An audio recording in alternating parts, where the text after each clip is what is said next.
very good day to all of you. Verb and verb phrase is what we are starting today. Verbs describe various states, events, action. Verbs can be defined in two senses. That is, they are one of the elements, 5 elements of the sentence or clause, as we have done subject, verb, object, complement, adverbial. Then they also belong to the word class, to which nouns, adjectives, and adverbs belong.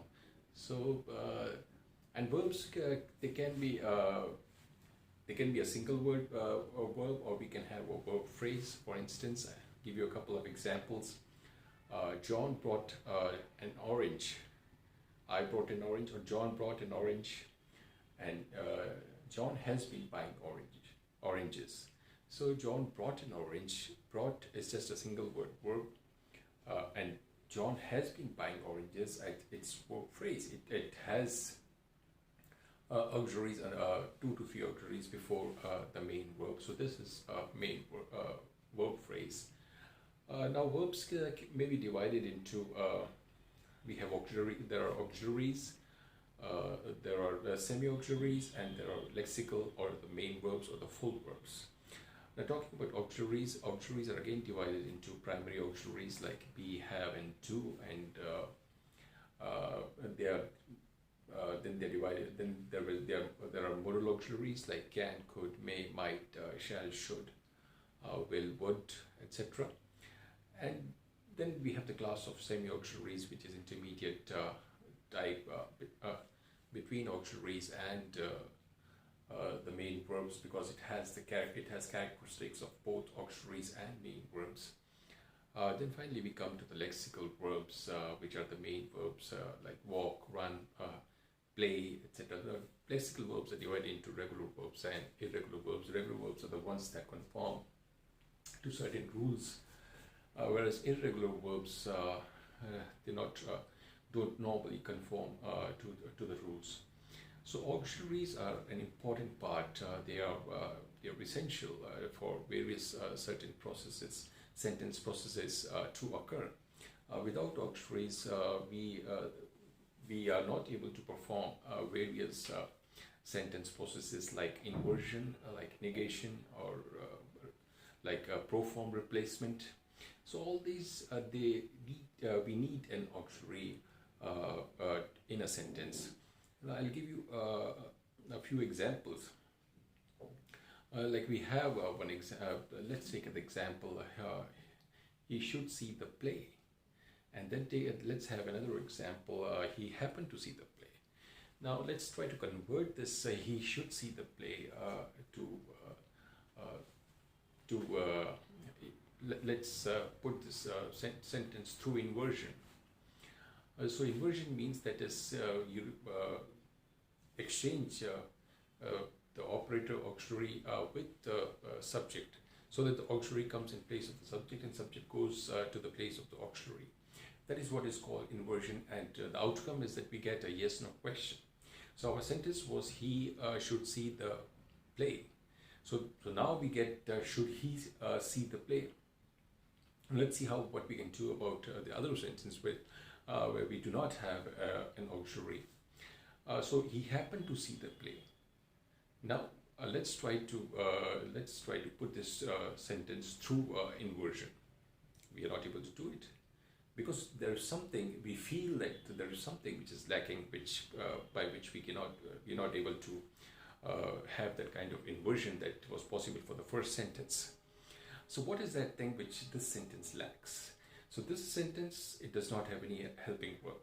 It does not have any auxiliary. It does not have any operator. Operator is the thing. Operator is that thing which is very necessary for all these sentence processes to take place. So if we do not have those sentences which do not have an operator, we need to provide those sentences. Need to have some operator, some auxiliary from outside. Now that auxiliary which these sentences need, that operator, that auxiliary is called the dummy operator, or which is do. Now let's when we can have this inversion by do by putting do in the sentence. Now the sentence was he happened to see the play. Now let's try to put the sentence through inversion. The sentence becomes did he happen to see the play? So with did it is possible, but without an operator it's not possible. So auxiliaries on their own, they don't have their existence of their own. They're just the helping verbs. Should, has, can, may, might. They're just the helping verbs. They do not have any existence of their own. They help the main verbs.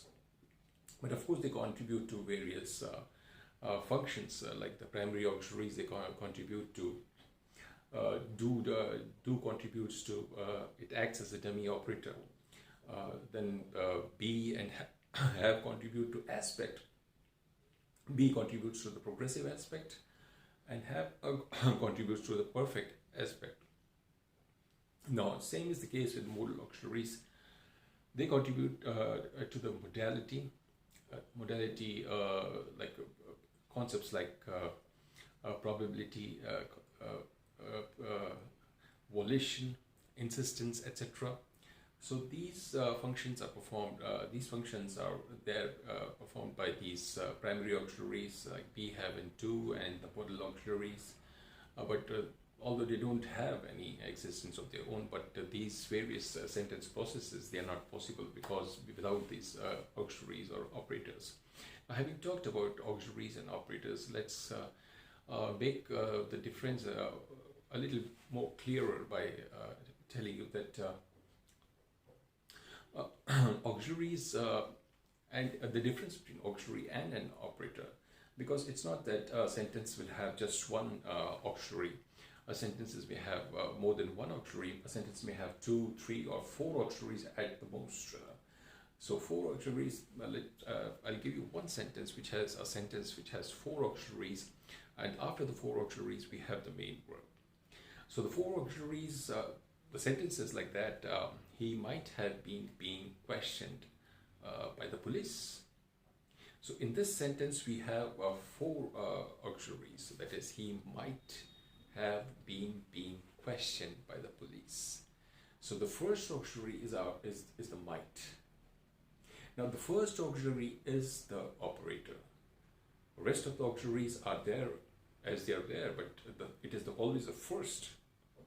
We leave them as such as they are there in their own positions, but it is the first thing, the first auxiliary, that is the operator, and which through which we have all these sentence processes like inversion, negation, and proform replacement. Now let's have those sentences again. Our first sentence was he should see the play. Let's take another sentence. He had seen the play. Then again, he was seeing the play. He saw the play. He happened to see the play, and he expected to see the play. We have these 6 sentences. Now, the first 3 sentences they are entirely different from the other 4 to 6. Number 4 to 6, because in the number 1 to 3 we have an operator and auxiliary. And in 4 to 6, we do not have an operator or an auxiliary to which an operator has to be provided from outside, so that they are able to undergo all these processes of inversion and negation and proform replacement. Now, we already saw the first sentence, how it underwent inversion. Now, let's talk about negation. Let's take the first sentence. He should see the play. Now, negation is we have to have a negative item just after the operator. We can have it in the contracted form. It is between the operator, just after the operator and the rest of the predication. So it is between the operator and the rest of the predication. So the sentence becomes he shouldn't see the play. The next one becomes he hadn't seen the play. The third one becomes he wasn't seeing the play. Now what about, it is the fourth sentence that there is a change. We cannot have negation for the fourth sentence unless we have an operator from outside, the dummy operator do from outside. So we need do. So he he didn't see the play. Without this operator do, he cannot pacify. The sentence "he saw not the play" is just not possible. It's impossible. It's unacceptable. But if we have the operator do, then the sentence becomes acceptable. The sentence goes he didn't see the play. Or the next sentence is he happened to see the play. Again, he didn't happen to see the play. He expected to see the play. He didn't expect to see the play. So the difference between the first three sentences and the last three sentences is the difference of the operator. That is, the last three sentences, they do not have an auxiliary or an operator. And first three sentences, they have the operator. So it is easier for the sentences that have the operator to undergo all these processes of inversion, negation, and proform replacement. Now, coming back to our sentences, let's put those sentences through the process of proform replacement. Let's take the first sentence again. That is, he should see the play. Now, we can have the proform, so should his parents. And the same goes for the second and the third. But what about the fourth? He saw the play, so should. We can't have it. We can't have the replacement. So he saw the play. We have the operator do. Now it's possible to replace it by a proform. He saw the play, so did his parents. If the operator is there, this process, the sentence process of proform replacement is possible.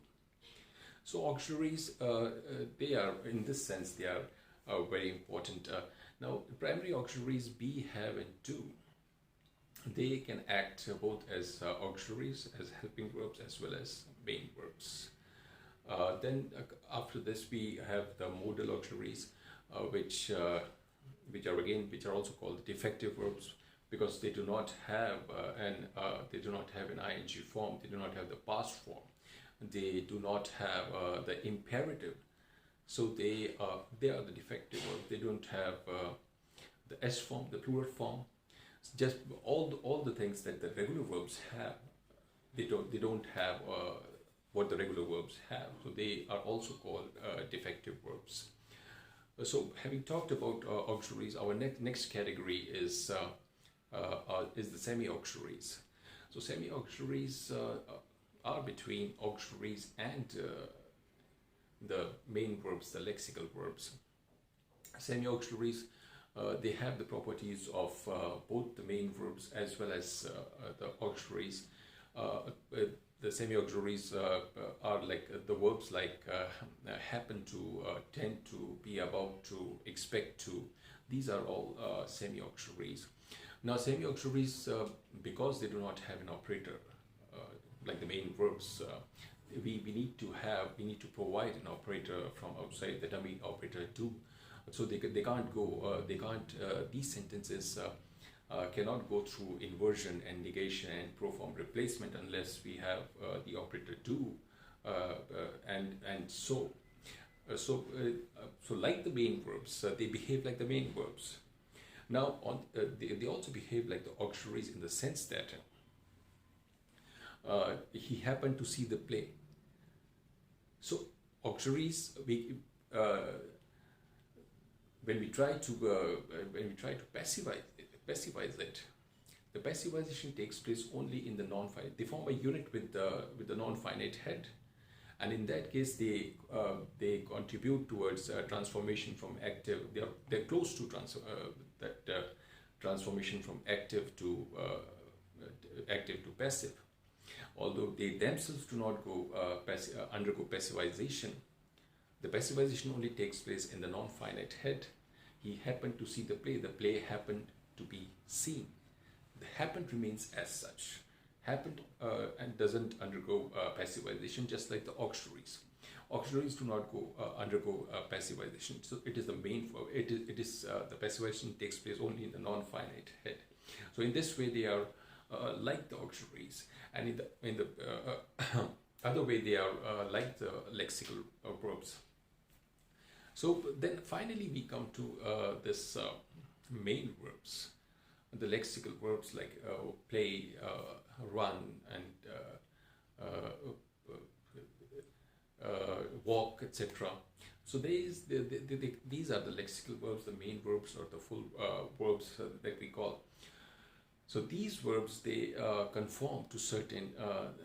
They have first. Let's talk about. They have five forms. That is, They have the base form. Let's call this we. Then they have the S form. Let's call this vs. Take the example of call, or bring, or drink. So they have the base form. These are the base forms. And then we have the S form, when we add S to it. Then they also have the ing form, verb ing. They have the ed form, that is the past form. Then they have the past participle form, again ed form. So these are the five forms that these regular verbs have. The irregular verbs do not have these five forms. Irregular verbs have, of course, they have they are similar to the lexical verbs because they have the vs and the ving, but there is a lot of variation in the past tense and the past participle. So in this way they are different, and there are also a lot of variations. Like we have five forms for this, but there are variations in irregular verbs ranging from 3 to 8. Let's take the example of put. So all three forms, like if the base form, the past tense, and the past participle, they are all the same. And we have three forms like put, we have puts, and we have putting. But the three forms, and then we have 8 forms for the verb be. Be, is, are, am, was, were, being, been. So it ranges from 3 to 8. So they do not conform to what the regular verbs, to the rules of that regular verbs follow. Regular verbs conform to. So in this way they are irregular verbs. Now regular verbs, they have the base form we, which is used for all the present tenses except the third person singular, which needs an s. Then they are also they can also be used in the imperative. They can be used in the subjunctive. They can be used in bare infinitive. Bare infinitive means which does not have to. They can also be used for infinitive with to. Then vs is used for the third person singular, calls, brings, drinks. And then we have the past tense form, which is used for past, like he called yesterday. Then it can also be used in the participle sense. Called early, he had a quick breakfast. This we will come to later in the fifth thing. And then there is the ving, that is he is drinking, he is calling, he's bringing the chocolates, he's bringing whatever. We can have an object. And then we have the verb ed participle. We have the perfect form ed participle, that is he has drunk, or he is examined. We have the passive form. And then we can also have this in a subordinate clause, that is called early, he had a quick breakfast. So all these things are there about regular verbs, which the irregular verbs do not have. We'll be talking about irregular verbs. We'll be talking about all the various classifications of irregular verbs. And we'll also be doing more about differentiations between the verbs. We'll be doing finite and infinite verbs. We'll be doing the linking verbs. We'll also be differentiating between stative and dynamic verbs, that we have been doing in the previous lectures, but we will be doing in more detail of the stative and dynamic verbs. We'll be talking about time, tense, and aspect. We'll be doing modal auxiliaries. Then we'll be covering. Then we'll be doing a morphology of verb phrase, and of course all the things about irregular verbs. That will cover up all the things, all the points of this chapter. We'll cover all these things in next 4 to 5 lectures.